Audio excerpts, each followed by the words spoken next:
पेढ्यातून गुंगीचे औषध देऊन महिलेवर अत्याचार करण्यात आलेला आहे। धुळ्यातील ही धक्कादायक घटना। अत्याचार करणाऱ्या मुख्याध्यापकाविरोधात गुन्हा दाखल झालेला आहे। न्यायालयाकडून आरोपीला 2 दिवसांची पोलीस कोठडी सुनावली आहे।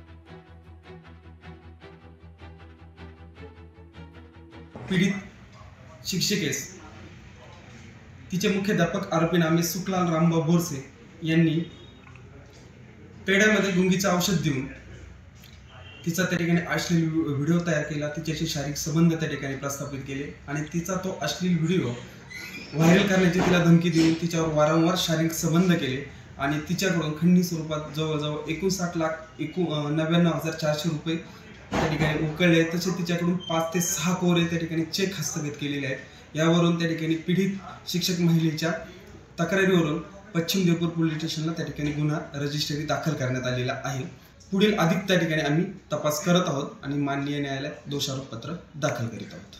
शाही मराठी ऐका, पहा, जागरूक रहा।